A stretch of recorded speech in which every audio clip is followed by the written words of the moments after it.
Lately, after Ben takes a bath, there are white threads floating in the bathtub.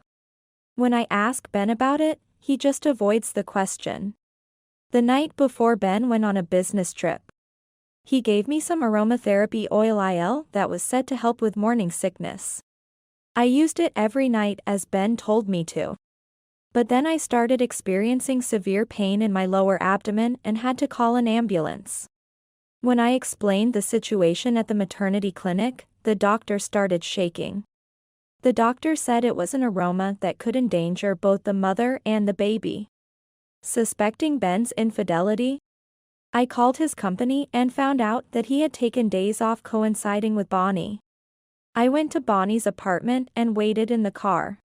Across the street, I saw Ben and Bonnie coming. "I'm looking forward to start living with you soon. If this plan works, we can send Cindy back to her parents' house. If she loses the baby and becomes emotionally unstable, it wouldn't be strange for us to separate. It's her fault for getting pregnant without considering how much I dislike children." I buried my face in the steering wheel and sobbed. Eventually, I lifted my face and swore revenge on Ben and Bonnie. I will never forgive them. I am Cindy, a 40-year-old housewife. I met Ben at work and we got married 5 years ago. Ben works for a major corporation. He's a regular employee but is earnest in his work and earns a good salary. Recently, I finally got pregnant. I am looking forward to meeting our baby as I look at the ultrasound pictures. But lately, I've been feeling incredibly anxious. Ben has been acting strange. Eventually, I realized his true nature, and my spine chilled. Ben and I got close when I was assigned to his team at a subsidiary company where he worked. Ben wasn't the type to work aggressively, but he was liked by his boss and adored by his colleagues and juniors. I, who am bad at communicating and take time to open up to others, admired Ben. So when he asked me out, I seriously doubted what he saw in me. When I dared to ask him during his proposal, he answered with a gentle smile. "I like that you seem modest and obedient. And I like your looks, too." As someone self-conscious about being petite and having a baby face, I was surprised but also felt joy. Later, we asked Ben's boss to mediate our marriage, and we got married.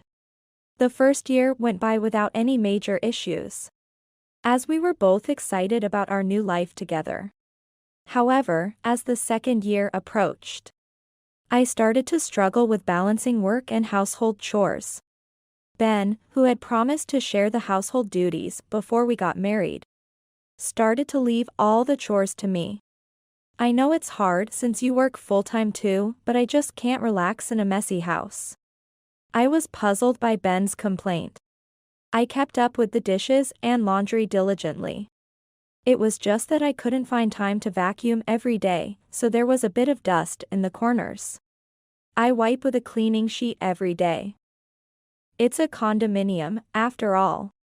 It would be a nuisance to vacuum early in the morning or late at night. Right, but I like cleanliness. This makes me uncomfortable. Despite saying that, Ben's study was always a mess. I was told not to enter his study, so I only glanced from the hallway. The sight of his cluttered room, with empty snack bags, empty cans of beer, and car magazines scattered around, horrified me. His desk at work is organized because he cares about appearances. Ben's complaints continued. Lately, the meals have been sloppy too. It's all just reheated pre-made food. I want to eat something freshly made, but this is no different from ready-made side dishes. I couldn't believe my ears. I prepared the meals on my days off, and he compares them to store-bought side dishes. Listen. Keeping the house spotless, working full-time, and always preparing fresh meals is impossible without hiring a housekeeper. Then why don't you quit your job? Ben said this with a cool expression. But you should just become a stay-at-home wife. I'll work to support us. A wave of anxiety washed over me. Living as a couple might be manageable, but what about when we have children? Wouldn't we run short on education funds? As I hesitated to respond, Ben looked into my face and smiled gently. I'm just worried about your health. It's tough to see you exhausted every day. Ben. Please, become a stay-at-home wife. I took pride in my work. The environment was good, and I wanted to keep working there until retirement if possible. But I didn't want to worry Ben. After much deliberation and being regretfully seen off by my colleagues and boss, I resigned. I've been shy since I was a child, taking time to warm up to people. But once I do, I form deep, long-lasting relationships. So, I vowed to always cherish Ben, whom I had bonded with. Ben cherished me too. However, as soon as I became a stay-at-home wife and started to rely on Ben's income, he began to adopt an intimidating attitude towards me. Hey? The orthopedic clinic you go to, did the doctor change? Yes. It used to be a woman doctor, remember? When I went after a long time, her son in his 20s was the one who examined me. His mother retired, and he took over as the head of the clinic. When I mentioned going to the hospital after spraining my leg, Ben showed his displeasure. Then, stop going there. Go to the hospital in the next town where a female doctor works. But they told me to keep coming until it's completely healed. No way. He raised his voice unusually. Just the thought of you getting your leg touched by a young man makes me feel sick. Are you okay with that? I was shocked by Ben's words. It's a doctor's examination, it can't be helped. There are other doctors. Change to the next town from the next time. Otherwise, I'll stop giving you money for the consultations.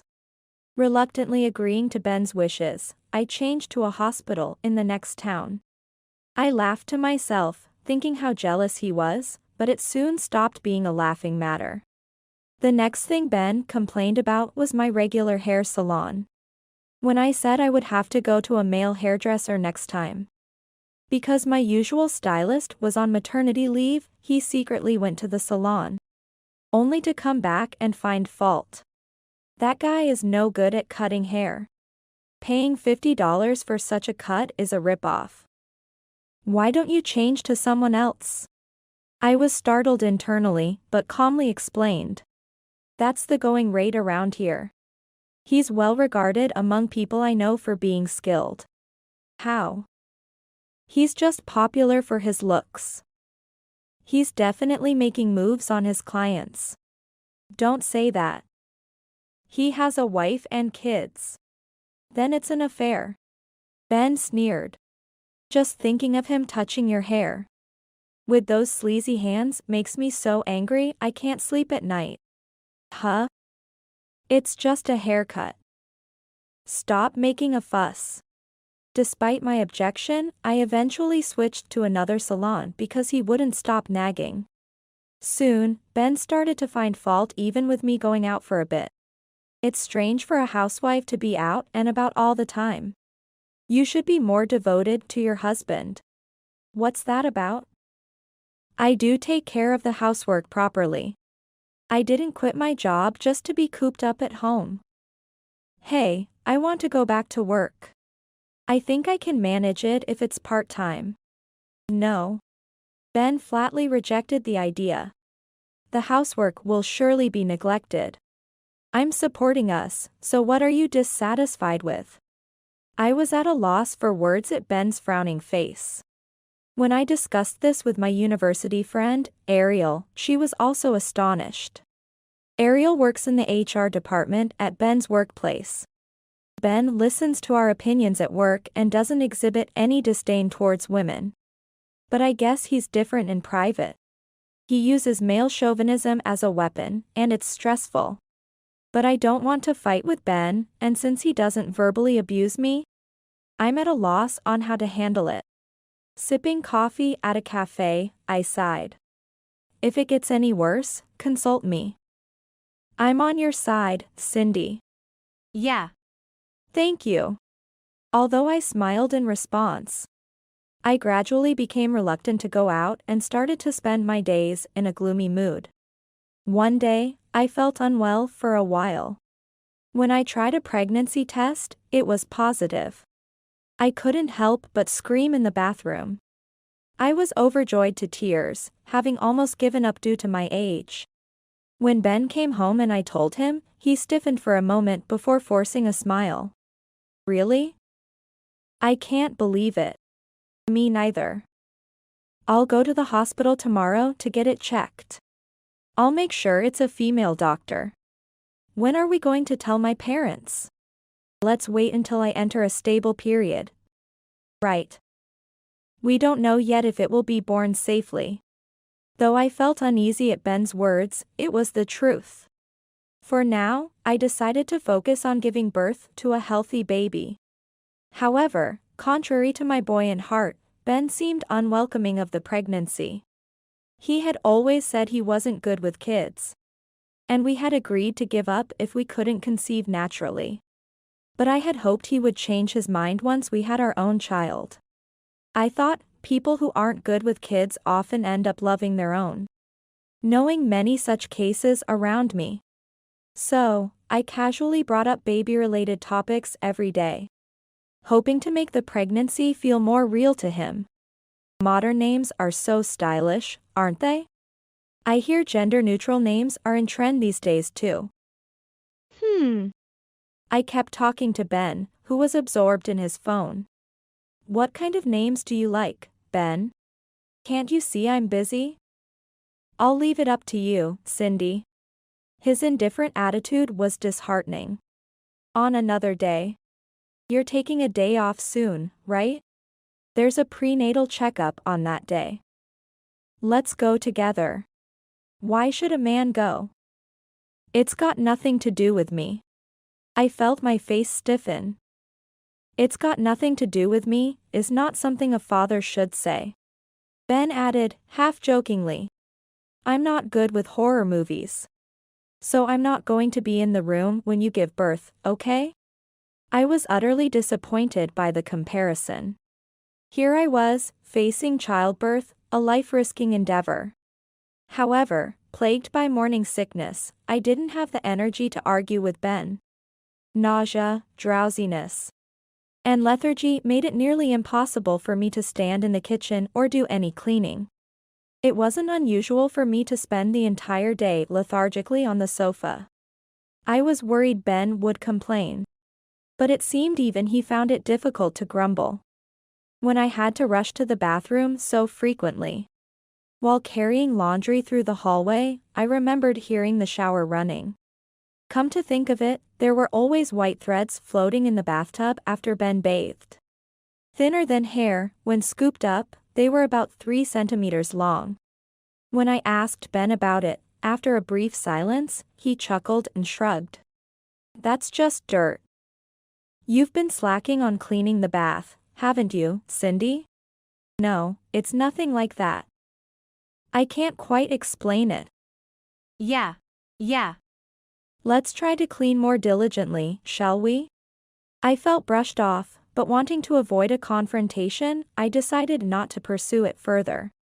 Since I didn't want to bathe in a tub with unidentified floating objects, I settled for showers only for the time being. The connection between Ben and the threads remained unclear. His recent pattern of late returns from work and increased business trips made me wonder if there was a relation. One Friday, Ben approached me with a big smile. I've got a business trip to Osaka starting tomorrow. Sorry, Cindy, it's tough with your morning sickness, and I'm leaving you alone for a week. It's your job, it can't be helped. Take care. Yeah. By the way, I got something good. He handed me a stylish white box. Inside were 7 small bottles with black lids. Is this aroma oil? Yeah. It's supposed to help with morning sickness. Ben was excited. A colleague's wife tried it, and it seems her appetite came back. Really? How do you use it? Dropping it into the bathtub to make an aroma bath seems effective. I asked for the instructions and wrote them down. Use it just like this. I'm not fond of artificial scents and have nothing to do with aroma oils or incense. It was helpful that Ben wrote down the instructions. As I read the memo, Ben stressed with a serious face. Okay. Make sure to do it every day. It's for you and the baby's sake. Got it. Thank your colleague for me. From the day Ben left on his business trip, I soaked in the aroma bath every night. Without the white threads in sight, I could relax in the bath. Let's see, 1 bottle per 200 liters of water? That's quite a lot to use. As I poured it into the tub, a sharp scent rose with the steam. It seemed relaxing and potentially beneficial for the baby. The effect wasn't immediate, but by the time Ben returned from his trip, my appetite might have returned. With that hope, I continued using it, reaching the 5th day. During the bath, I suddenly felt a dull pain in my lower abdomen. Thinking it was just constipation, I underestimated it, but the pain intensified rapidly. Groaning in pain, I changed into my clothes and called an ambulance. The fear that something might have happened to the baby was overwhelming. I was taken to my regular maternity clinic and tried to explain my condition to the female head doctor, who grimaced. Did you put bath additives in your bath? I took aroma baths. The doctor frowned. My husband got it from a colleague. It's supposed to help with morning sickness. The cause of the abdominal pain is unknown, so I brought it just in case. I handed over the memo and the bottle of aroma oil Ben had written about. And the doctor's face went pale and started to shake. Doctor? You've been using this daily in a closed bathroom? Yes. After hesitating, the doctor spoke in a firm voice. The herbs used in this aroma oil can cause uterine contractions. It's strictly forbidden for pregnant women. The baby might be at risk. Everything went dark before my eyes. I felt faint but somehow kept my consciousness and urgently requested an examination. Fortunately, the baby was fine. My body would recover with some rest, I was told. I stayed in the hospital that night and took a taxi home the next morning. Even after returning home, I was still in disbelief. Following Ben's instructions had nearly endangered our baby. Filled with rage, I couldn't rest until I confronted Ben. I waited until his lunch break to call his mobile, but it just rang endlessly. Suddenly, a bad feeling crossed my mind. His recent indifferent attitude, the sudden increase in overtime and business trips, and now this incident. I've heard that many husbands cheat during their wife's pregnancy. Deciding to inquire further, I called Ariel. Sorry to bother you during your break, but... Ariel gasped on the other end of the phone. You're in a place with cell service now? What are you talking about? Aren't you supposed to be feeling sick from morning sickness? And gone back to your hometown? I heard it's a place with no signal. So I refrained from sending messages.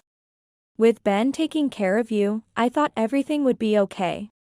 I'm at home. What? What do you mean? Ben is supposedly on a business trip to Osaka. I could hear Ariel sigh. He wanted to prevent me from contacting you, afraid his affair would be discovered. That's what it is. Hey, any female employees taking leave during the same period? Just a moment. It's Bonnie from the accounting department. Want her address? Yes, please. The anger was stronger than the shock. I was certain Ben was there. After hanging up, I drove to the address Ariel had given me. The nausea from morning sickness was blown away by my anger. I parked my car where I could see the front entrance of the mansion and waited for Ben and Bonnie to appear. My car was common enough to not arouse suspicion. About an hour later, I saw a couple holding hands across the street. Ben and the woman with flashy makeup must be Bonnie. Ben, weighed down by a heavy eco bag, seemed elated. Seeing him cheating while I suffered made my cheeks burn with anger. It's like we're newlyweds. So fun. Her shrill voice echoed through the street. I can't wait to live with you, Ben. If this plan works, we can send Cindy back to her parents. Divorce might be hard, but separation is safe. Bonnie agreed with Ben's smugness. If she loses the baby and becomes emotionally unstable, separating won't seem strange at all. You're so smart. It's her fault for getting pregnant when I'm not good with kids. Even after they disappeared into the mansion, I remained stunned for a while. Then, intense fury surged from within. Tears overflowed from my eyes without warning. I felt pathetic and ridiculous. Nauseated by my own inability to see through and trust such a person. I sobbed, face down on the steering wheel. Eventually, lifting my head, I clenched my teeth and swore revenge on Ben and Bonnie. Ben and Bonnie. I will never forgive them. 2 days later, Ariel and I took an afternoon off and headed to Bonnie's mansion. I waited outside the entrance hall to stay out of view of the intercom camera. Yes. Oh, Ariel? What brings you here? When Ariel pressed the intercom, Bonnie immediately responded. Her sugary voice grated on my ears. Weren't you supposed to bring those documents home to finish? You left some materials at your desk. Bonnie was easily deceived by Ariel's lie. Oh no. How careless of me.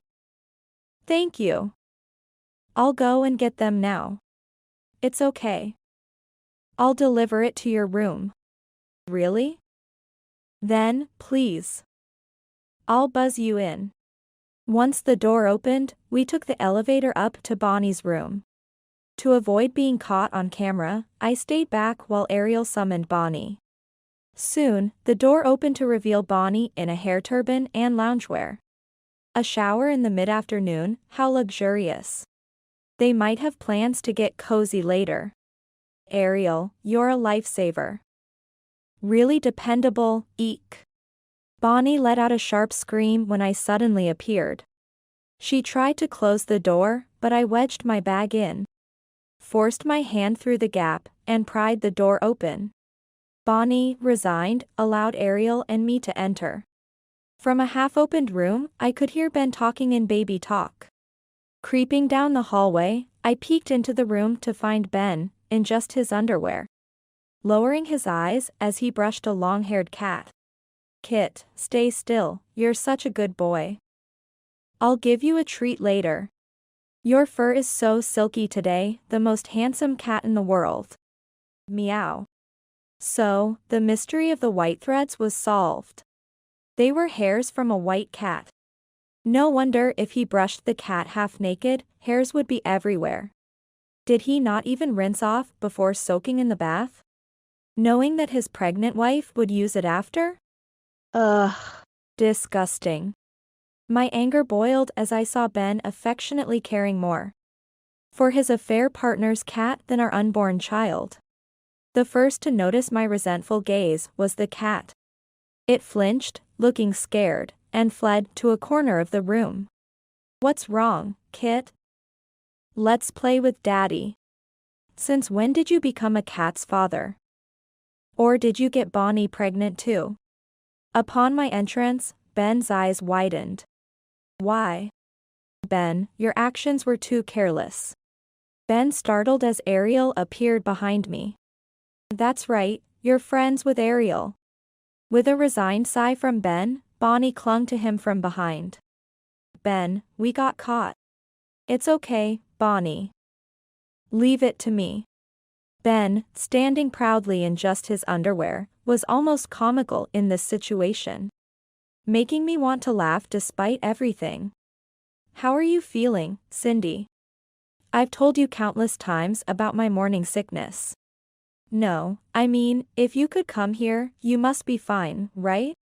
Didn't you use the aroma oil, ma'am? Bonnie interjected. That's why both mother and child are healthy. Ah.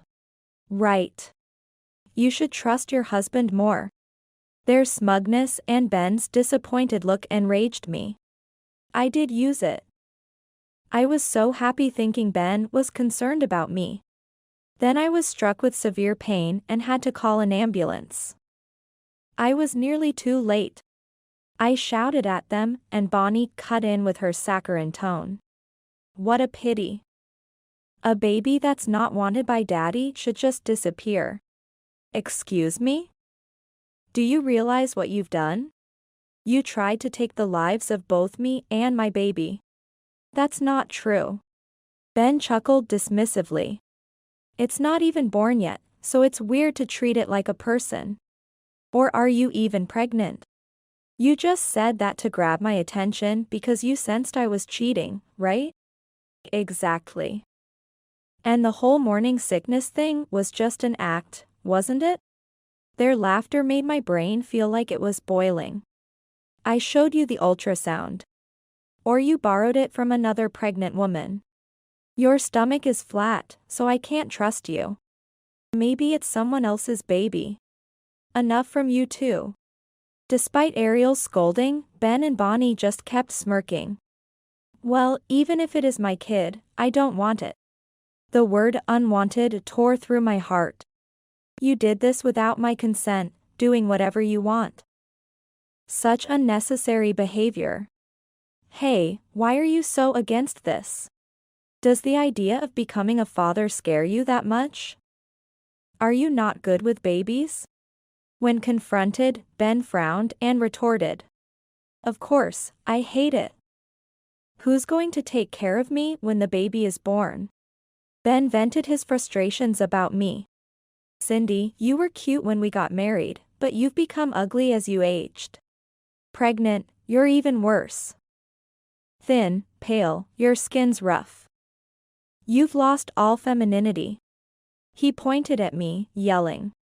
To think I married you, an embarrassing 35-year-old hag.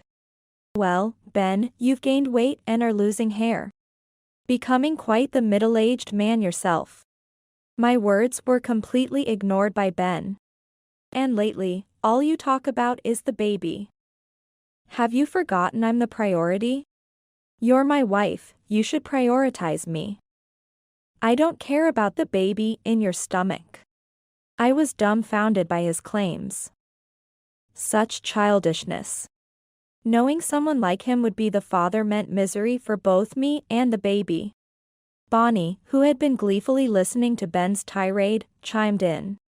Ben's not interested in a 40-year-old hag. A young and beautiful woman like me is more suitable. Right. Any young and pretty girl would do for you. Ariel and I exchanged glances and nodded. Ariel then took out not documents, but photographs from a large envelope she had brought. As Bonnie curiously watched Ariel lay the photos out on the living room table, Ben's previously arrogant demeanor vanished, replaced by an awkward expression. You know about these girls, right, Bonnie? They all work in the same sales department as Ben. What are these? I've collected evidence. Let the fun begin. Ignoring Ben's feeble protests, Ariel pressed play on her phone's voice recorder. I'm secretly dating Ben. Bonnie? She's an old lady at 28. He's switched to someone younger, like me. Ben told me I'm his ideal woman. We've been dating for 3 months. He's getting a divorce soon, right? Ben said to keep our office romance a secret to avoid trouble. Going to the hot springs during his business trip was fun. As Bonnie's eyes widened in shock, Ben looked on in disbelief. Ariel, how did you know I was dating these girls? You've applied for leave and overtime on the same days as them multiple times. I work in HR, so it was obvious. When I pressed them, they spilled the beans happily. They were dying to talk. To a 24-year-old, 28 and 40 are both just old, right? Mocking her, Bonnie's face flushed with embarrassment. With tears in her eyes, Bonnie looked up at Ben resentfully and squeezed out her words. Horrible. I can't believe you've been with others besides me. No, it's not like that. You're the most important, Bonnie. You're my main girl, the others were just for fun. Ben stuttered, trying to explain himself. Look, guys need a break, right? I can be kind to you because I let off steam with other women. You like the kind version of me, don't you? It felt like my head was about to explode. Instead of making lame excuses, why couldn't he just apologize and not dig his own grave? As expected, Bonnie's expression turned furious. What? What kind of logic is that? Why are you mad? You're the one I treasure the most.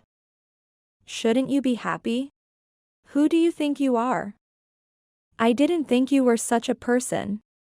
Bonnie was nearly on the verge of attacking Ben as she cried and screamed. And I watched her with a cold gaze.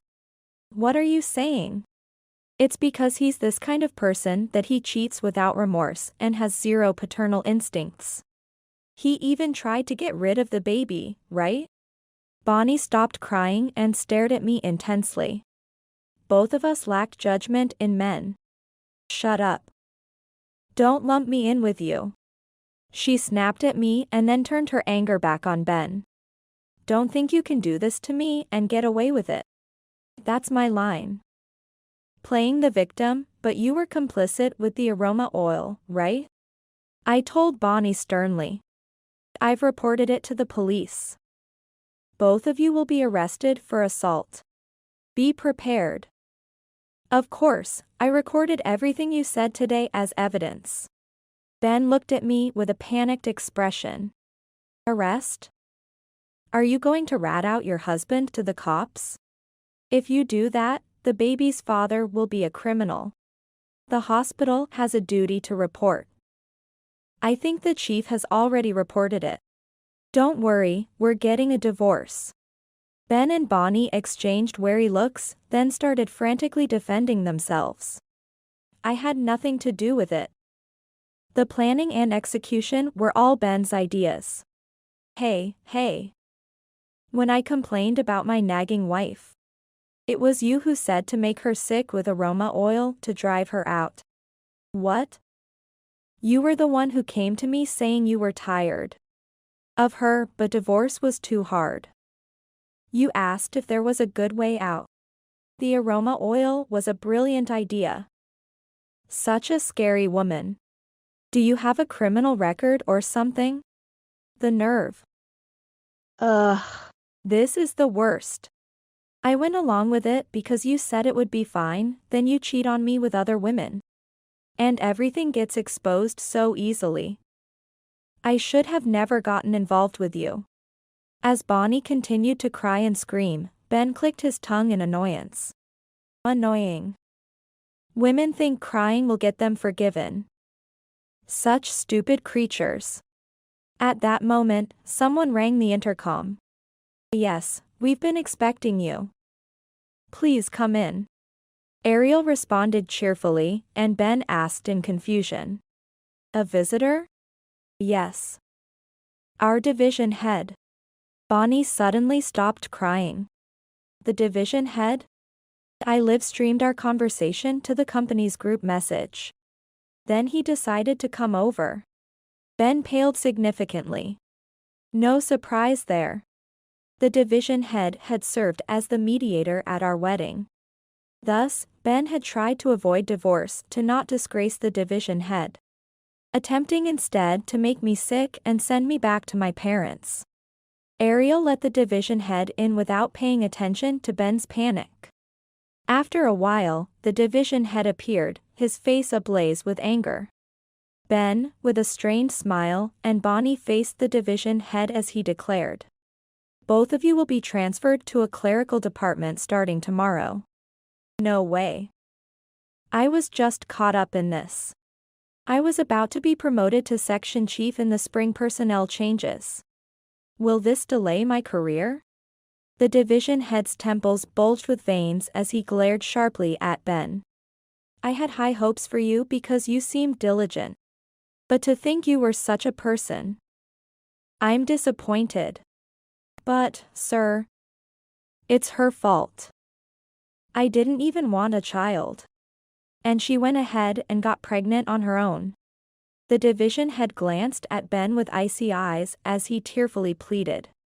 You're not just at risk of delaying your career. You're a candidate for the next layoff. If the company's performance worsens, you too will be the first to go. I hope you understand your situation. Ben's expression turned to one of despair as he was dismissed. The division head then turned to me and bowed. I apologize for the trouble my subordinates have caused you. We will take full responsibility. Please let us know if you need any testimonies or such. I'm sorry for the trouble as well. I apologize to the division head. Meanwhile, Ben and Bonnie slumped to the floor, downcast. Did they really think they could continue living peacefully after treating me this way? Their audacity astounded me. I'll start preparing to go back to my parents' house with Ariel's help. Send the divorce papers to my parents' house once you've signed them. I'll claim alimony and child support through a lawyer later. After ensuring Ben weakly nodded, Ariel, the division head, and I left Bonnie's apartment. The next day, Ben and Bonnie were arrested for assault, but were released a week later on probation as first-time offenders. They broke up soon after. Despite returning to work, they resigned due to the cold treatment from colleagues and the spread of rumors within the company. I received alimony, so frankly, what happened to them afterward didn't concern me. Bonnie went missing, but Ben, disowned by his in-laws, is barely scraping by with multiple part-time jobs. Ariel mentioned seeing Ben in the city, and he was like a shadow of his former self, working at a big corporation. My in-laws, who had always treated me well, came all the way from the countryside to apologize after learning about the incident. I have no grudges against them. Recently, when my daughter was born, they cried with joy. I plan to take her to visit them during the holidays. If she ever wants to meet her father when she's older, I'll consider it under certain conditions. Seeing my daughter's innocent smile makes me pity Ben for saying he didn't want such a cute child. Being a mother is tough, but I'm truly glad to be her mom. I look forward to warmly watching her grow up with people who love her.